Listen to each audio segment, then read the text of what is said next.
Welcome to another session of Learner's Mindset Discussion. I'm Dr. Dwayne Hrapnik, and my colleague is Dr. Talissa Thibodeau. Today we are going to be talking about a topic that we often talk about in a variety of contexts, and I'm going to summarize it with a statement or a question. And the question is, are you preparing them for life or for the test? And the reason that this has come up is that in the past couple of weeks, in a couple of the courses that I'm facilitating in the Digital Learning and Leading program here at Lamar, the issue of preparing students for standardized testing, we want to do all these amazing, wonderful, authentic things, but we still have to prepare our students for the tests. That issue continues to come up. There are a couple of scenarios, real life circumstances that happened with my boys. Remember, I'm always experimenting on my boys. And so there are a couple of life situations that came up where it was a good thing that I prepared them for life as opposed to the test, because they were able to adapt and overcome and make some adjustments. And so we need to go down this path about talking about the difference between preparing people for the test and preparing people for life. And I want to start out with this argument, this presupposition that we're operating from in the Digital Learning Leading program and with the COVA perspective and the CSLE plus COVA. And that is, if you give learners authentic learning opportunities and give them choice, ownership, and voice through those authentic learning opportunities, and if you've created that significant learning environment where they have that choice, ownership, and voice, well, then you're preparing them for life. Now, as an added bonus, you're also preparing them for the test. Now, if you only prepare them for the test, are you preparing them for life? What do you think? I think you bring up a good point, because so many times our students are, in the digital learning leading program are always, thinking about what I have to do for test prep. But, I try to encourage them to think about ways where students can apply their learning. So if they're using what they've learned in the classes, or bringing even outside experiences in that can sort of develop a significant learning environment that encompasses that choice, ownership, and voice. But the key piece of that is that authentic learning experiences. So whatever they're learning about, if they can then take those ideas and apply that to their life in some way, they're actually working on those test prep skills along the way. They're actually doing more when they're working toward those authentic learning opportunities. I think about your boys and their racing and all the stories that we've talked about, how many life lessons they've learned just by either tweaking a small mindset whenever they're racing with the Enduro World Series, just tweaking their mindset, or just simply working on the bike. And you can talk more about this, but that authentic learning experience that they have when they go down that path really takes into account all the other things they need to know, math skills, science, all of the above. So that's a really good example. So when you said that, I immediately thought authentic learning experiences, and that's what our kids need a bit more of. Yeah, you mentioned some of the experiences that we talk about, or I share with you about my boys. Most recently, my older son, who races downhill as a pro rider, and he also races in something called the Enduro World Series. It's enduro racing, it's downhill, but you also pedal up. It's quite a challenging thing. And he races at the world level. There's a major race happening in Whistler, the Crankworks 2018, this upcoming weekend. And so he's been working for months to prepare for this. For months, he was in South America racing, and he had some wonderful exposure to the Enduro World Series there, and he realized what he needed to do. And when he came back at the end of April, beginning of May, since May until now, he's been training and preparing. And the last month and a bit, we've adjusted his mental training. We adopted a new approach. We've been taking a look at the notion of focus and recognizing that you have to actually, in order to prepare your focus, you have to actually train yourself to shift your focus. We don't multitask. We don't do that. And we focus based on a variety of ways that we focus internally. We sometimes come into ourselves, and we focus narrowly, and we focus broadly. And then we also focus externally, narrowly and broadly. And through this methodology, we're looking at training how to focus externally, narrowly, and broadly, and how to focus internally, narrowly, and broadly. And the reason you do that is that when you're in a race, you often have to shift your focus. And so unless you actually train how to shift your focus, you don't do that. Physically, Levi is he's a world-class athlete. Mentally, he's been running into challenges, and he's been, he's got crashes, he makes mistakes, mental errors. There've been a couple of races where he didn't go far enough and he started to relax at the end. Variety of little things. That's all mental errors. Well, this last month and a half that we've been working on this, he had a race last week, a local race, but it's still pretty intense because here in North Vancouver, you're racing against some of the best people in the world. You are. That's what most people train here for, the enduro. And so on this local race, he was in the top 5, and he's slowly been progressing locally as well. And he had a recent race the week before the Canadian Nationals downhill. He didn't do as well as he wanted, but he had a good race, and he was, he finished close to where he wanted to be. So he's in the top half of the athletes in Canada, the top 20 range. So he's doing okay. But one of the things that we have observed is that change, focusing on the focus training. Also, he's been looking at some calming, focus, meditation training, a variety of other things. He's been doing all these things as well as building checklists, all these things, and the results are starting to come. And so in our conversation, we talked about the fact that, what's changed? What's changed? Well, the mental training. So he's recognizing that he's just on the verge of doing really, really well. So now this big major race coming up, he's prepared. The race course was released last night. He was training there last night, and he realized he had trained on 4 of the 5 stages.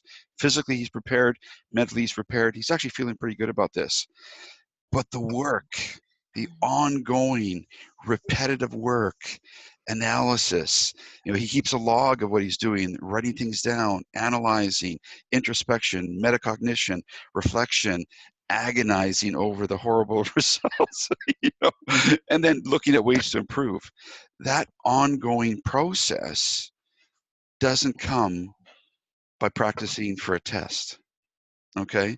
In his entire life as a student, the working on real world activities, real world projects that he grew up with enabled him to be able to face this ongoing, intense, extended duration challenge. Preparing for a test doesn't do that. So that's one recent example that I think really has reminded me of that. There's also some examples from our students. Any other thoughts about what I've talked about with Levi? Do you want to jump in there? What I'm hearing you say, I've heard 4 main themes running through what you were talking about. I heard focusing on the need first, and that was an authentic learning experience. His purpose and his why. All of those pieces all apply to the bigger picture concept of what he's doing and why he's doing it, what his purpose is behind it, and how he needs to shift his focus to make that dream come true, kind of thing. And I think sometimes we forget about those things. We get caught in the whirlwind as even as instructors or students.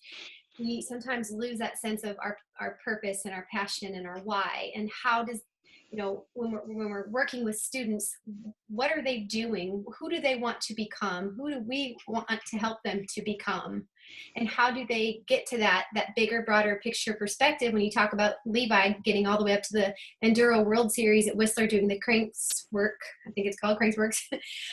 So that's the bigger, broader picture for him. So all of these shifts and focus and all the smaller things you're talking about, the agonizing to get through, yes, that's part of growing those metacognitive skills, reflecting, which encourages him to actually experience deeper learning, deeper ownership in what he's doing, and make those changes he needs to make. So if we were to take that example and pull it down into the classroom, and really look at it from an authentic context in the classroom, we shouldn't just be teaching math. What is the bigger, broader picture context? What is that authentic learning experience?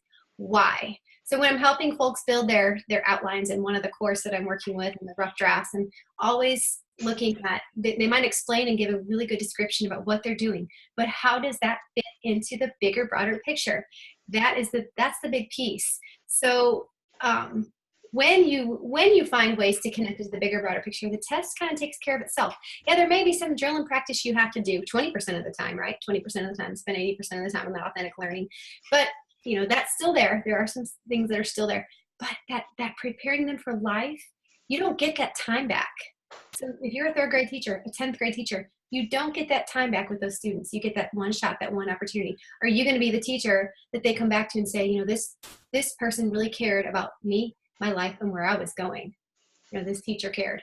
And just setting up an environment for that to happen, it's critical. It's not easy. Just like what Levi's going through to get to the point where he's at the indoor, it's not easy to do that. You have to kind of shift your focus a little bit to make that happen. Does that make sense? Oh, totally. You've commented on things that I thought about this morning when I stumbled across an article in my reading of some news. Here in Canada, the medical schools are shifting their entrance requirements, and I'll have to dig up, maybe I'll include this link to the article in the post. But I was aware of this over the last couple of years because I've got some friends who have some children who are going into medical school. I've got a nephew-in-law who's in medical school or got into medical school. And the trend, believe this, musical students who do an undergraduate degree in music are desirable doctors. What? Music? What, are they going to sing to their patients, play music? Well, maybe, but that's the first thing you think of, right? Musical students. Well, when you read the article, I already knew this, but when I read the article, I was glad that the reporter picked this up. One of the biggest things that musical students have is the ability for continual, repetitive, ongoing practice over an extended duration of time, okay? That continual improvement. It isn't just doing the act over and over and over and over again. So if we think about our friend Anders Ericsson in deliberate practice, right? So musicians are engaged in deliberate practice, especially musicians who want to improve, right? So if we think of deliberate practice from Anders Ericsson, the key thing with deliberate practice, which is different from traditional practice, is that you add a factor of self-reflection.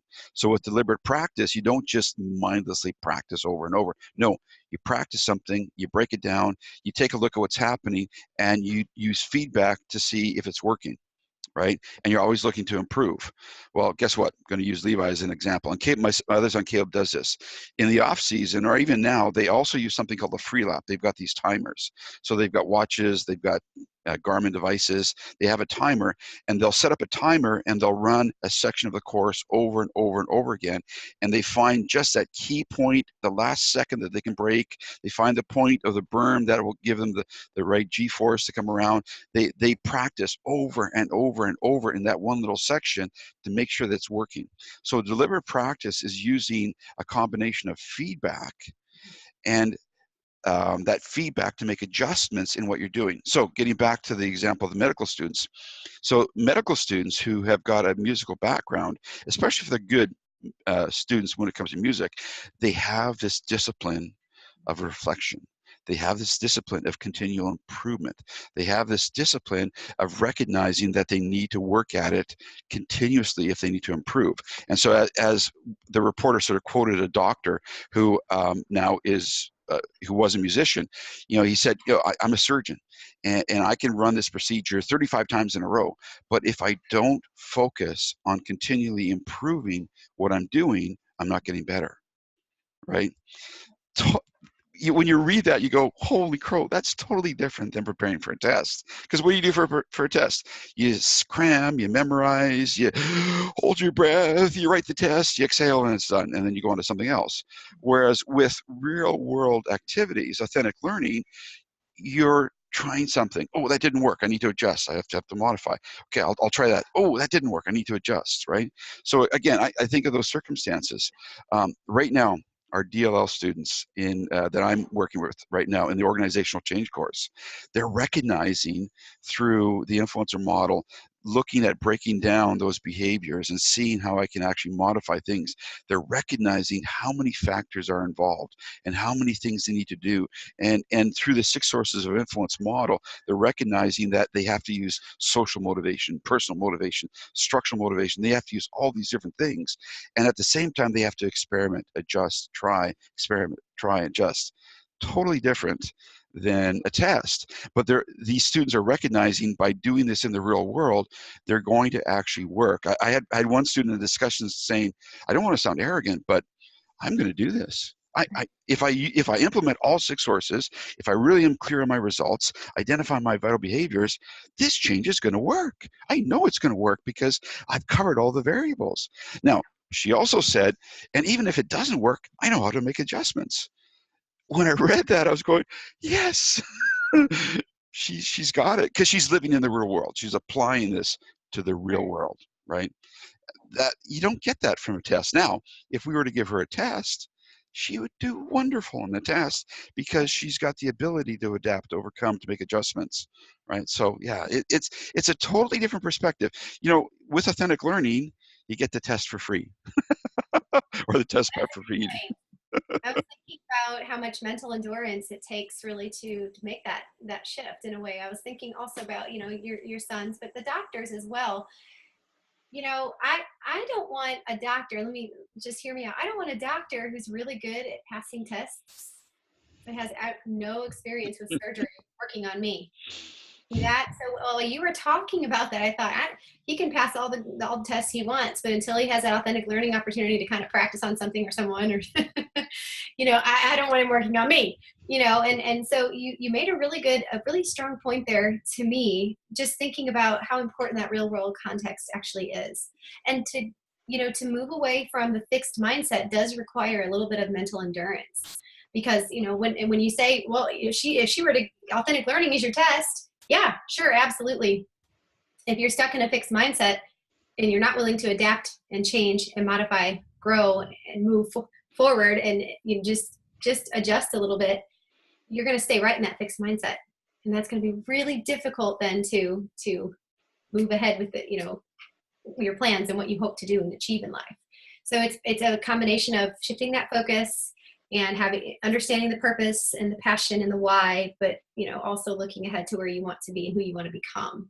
And if we want that for ourselves, why wouldn't we want that for our learners in the classroom, whether we're higher ed or elementary? So that's Oh, my.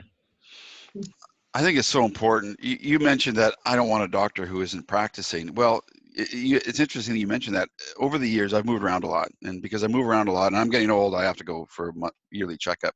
So I'm always checking out new doctors. And when I meet a doctor for the first time, if they walk into the office and they don't have a laptop or a tablet, and they don't go to the laptop or tablet for information, I'm not going to use that doctor. I don't trust them. I will not trust a doctor who's going to rely on their memory. I'm sorry. The medical profession is changing, and over the last couple of years, I've learned, because of moving around, and as you get older, you have to sort of take care of yourself. You have to actually be wise, and I'm working with a couple of doctors right now, and these people regularly they come up beside me, and we're taking a look at the database. They're looking at different things, and they're talking about the stuff that they're looking at, and say, well, this research says this, and what do you think? And we have a discussion about what we're going to do, because, well, it's my health. I'm involved in the process, right? You know, it's different. So these people recognize you can't remember it all, right? So it's very, very important to do that. I think we recognize that the testing doesn't work, but how do we deal with this systemic issue? How do we convince teachers that if we prepare kids for real life, it also cover them for the test? How do we deal with that issue? That's a big one. What are It your takes thoughts? time. It takes a little bit of time. They need some exposure to conversations like this to see that there is a little bit of a different side. I think the push is so heavily, it's so strong in schools. Our administrators are held accountable for scores. Our teachers are held accountable for scores. The states are held accountable for scores. Somebody needs to just bust right through that and say, let's hold our kids accountable for life. Let's hold our kids accountable for authentic learning experiences and what comes along with that. Instead, it's easier to teach knowledge, skills, and curriculum, and spend 80% of your time doing that, especially if you can recycle your old lesson plans. What's not easy is to break out of that a little bit and start thinking about who our kids want to become. That's what's important. They're going to look back one day and remember not what was on that test. They're going to remember what life experience they had. I mean, we go back to my Rube Goldberg experience. It takes a little bit of courage to break out of that mindset. I understand, because I came from a classroom teacher myself, and one of the best experiences I had was teaching kids in kindergarten, when I allowed them to select their state and select their planet, and you know, they built their presentation and I helped them, I came alongside them. This was back in 2009, and they presented to the class and they presented to the news and everywhere else. You know, it was something they owned and they had a passion about. I didn't have to make them sit at the desk and write. You know, I think we need to get rid of desks and rows and really think about traditional ways that we can have flexible learning spaces where these kids can, you know, do what Dr. Bedard has in her iBuild Academy over in Florida, and check it out if you haven't heard of it. It's really pretty amazing what these kids are doing. They're building something that they're passionate about, and they're testing and trying, and along the way they're learning about robotics and Lego Mindstorm and math skills. And if I just cut it this way, you know, it might work that way. Kind of like what Levi and Caleb are doing when they're going down the mountain on their stage. You know, it's testing, trial, error. You know, those things are prepping them for life. Those science classes that allow kids to, you know, take apart a frog, and as gross as I think that is, kids learn things that way. They might know the anatomy of a frog and be able to relate that in some way to other animals, you know, and if maybe they want to be a veterinarian, maybe they don't.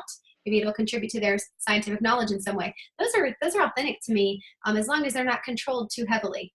And I think we need to have a little bit of our kids don't need to get lost in our controlled learning environment. And that's what happens. Our kids are pushed through a learning environment that's controlled.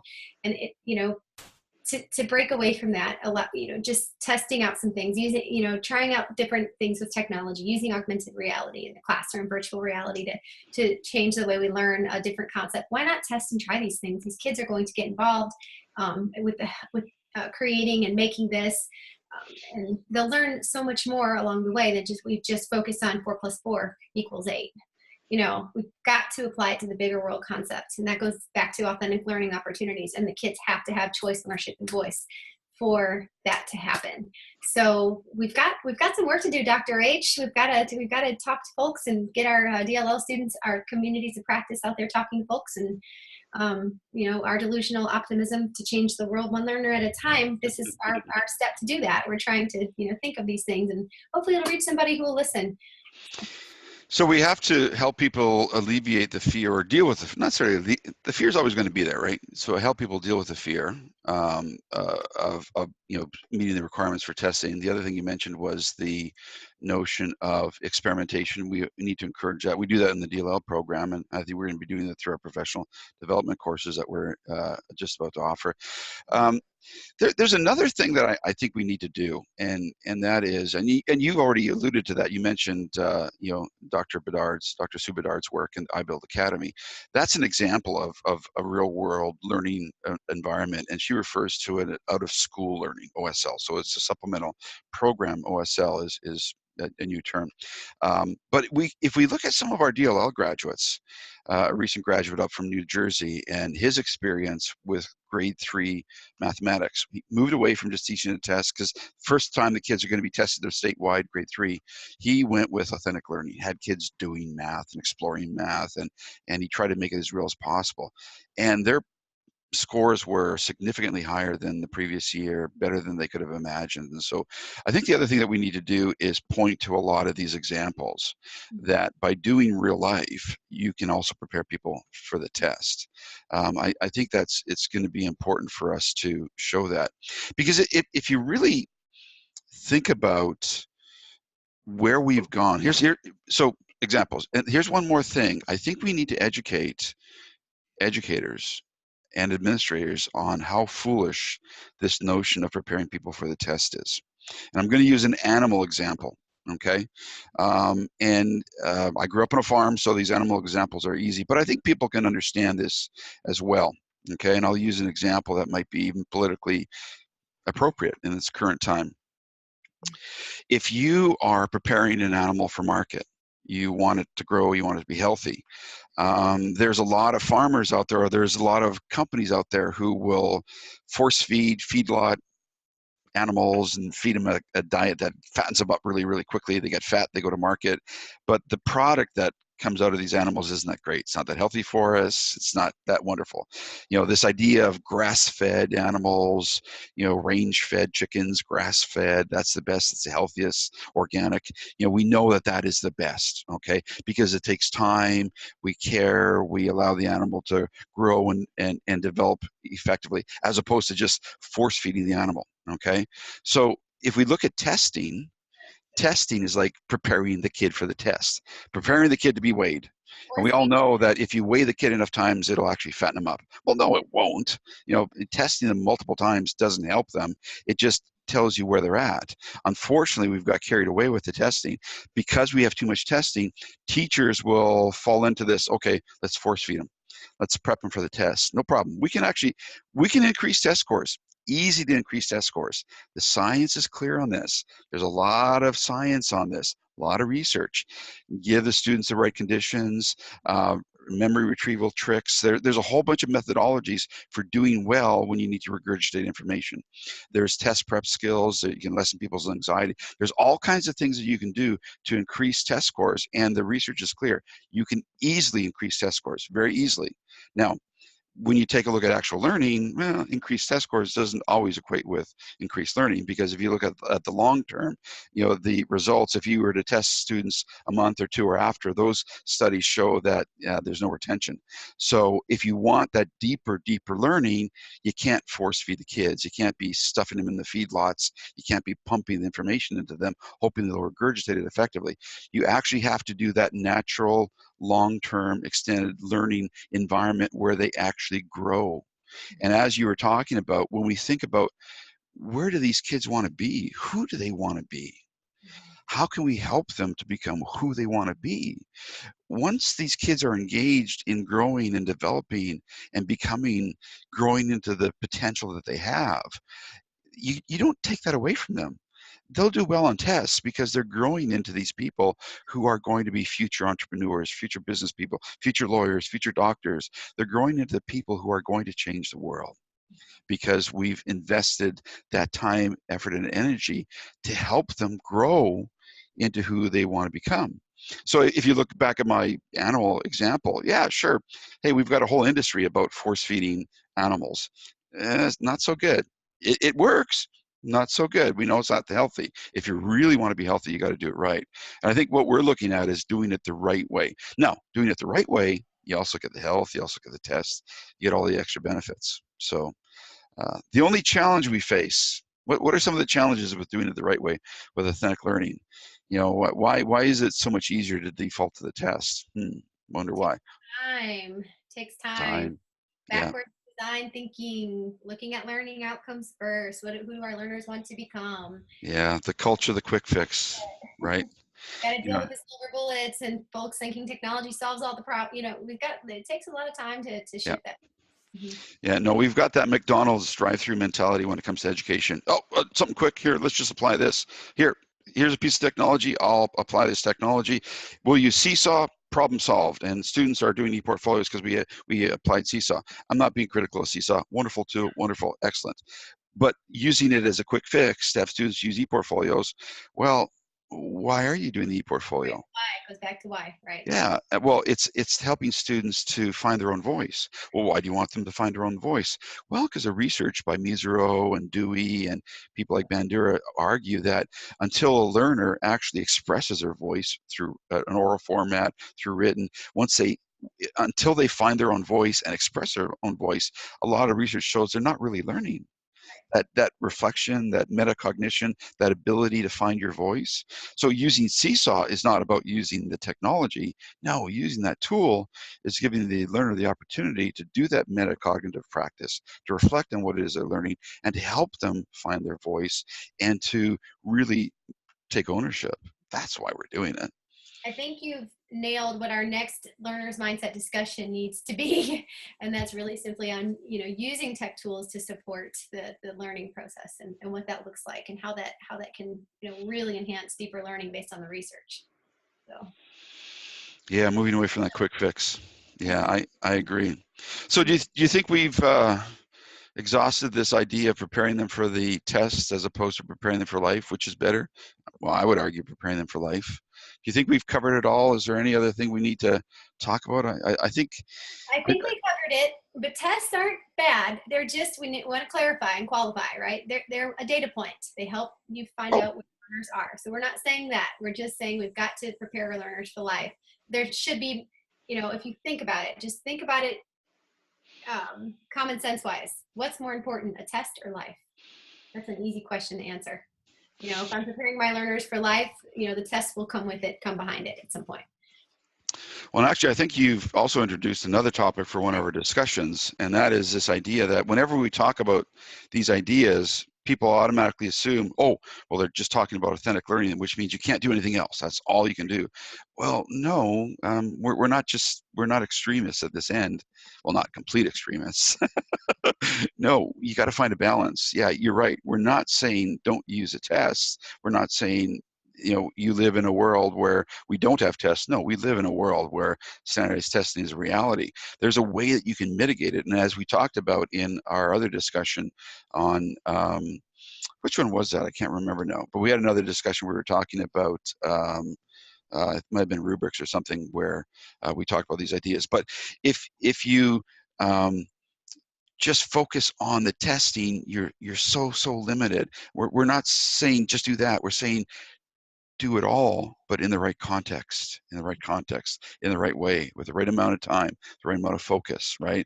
It isn't do it with one, just do the other. No, we're saying prepare them for life, and that will also prepare them for the test. But at the same time, have the kids prepare for the test. There's a lot of wonderful research out there that shows how you do that. So be wise, be honest about the fact that, yeah, we do have to prepare them for the test, but don't do it constantly. Don't focus on preparing them for the test, because all you're then doing is just sort of force feeding them the information. No, you want them to grow naturally, but at the same time, prepare them as they go along. So I think like everything, it's finding that balance. No real quick fix here. I think we have to find that tension, that balance. Yep.